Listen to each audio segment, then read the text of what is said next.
So what are we doing today? We are pulling honey, Yay! and beautiful day for it, sunny. And what's really awesome too is that Bo and I have our better halves, Chris and Amanda. Hello! And say hi, Bo. And yeah, no, it's actually looking like a pretty decent year. I mean, from what we're seeing, I think especially this last week and a half has really allowed them to bring in the flow and cure the honey. And then you can also see some of the strong honey. Well, I mean, this one, perfect example, we're going to split.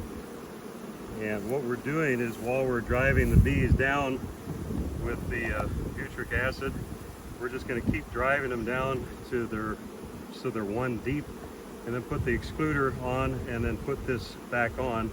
And then tomorrow or the next day we'll come by, take that off. We'll know the queen is in the bottom, and then we'll throw a new box on both of them and feed them.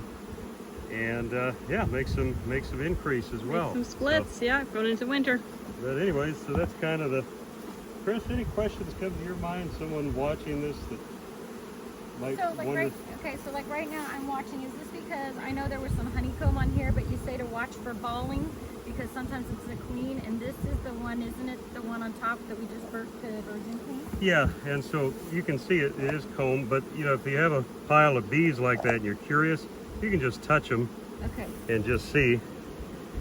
Earlier, the butyric acid, you have to be a little careful, because especially if it's really hot and the fumes are really strong, which you obviously want to drive them down, but it can stun them if you don't smoke them down first. So you smoke them down so they start moving downward, and then you throw the butyric acid fume board on top of that, and that just keeps it going. But yeah, sometimes it'll just stun them, and they go a little crazy.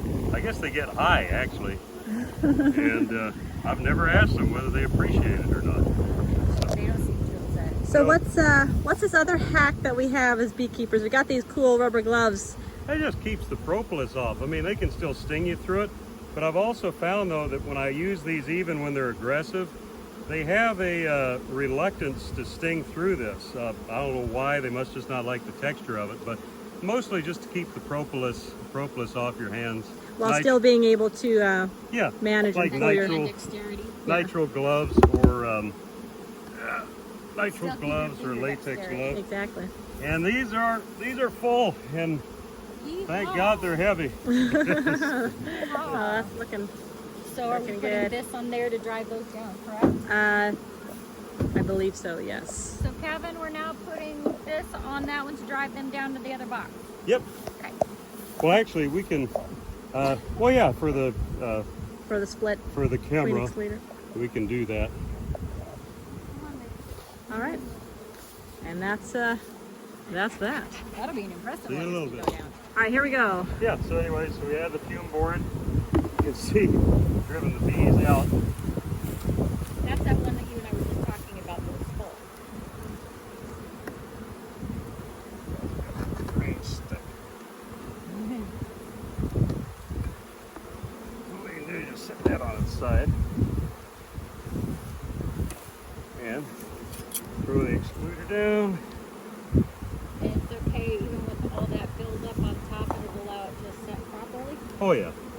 Yeah. No, because it'll make enough of a seal underneath or on the bottom of this one because of the weight.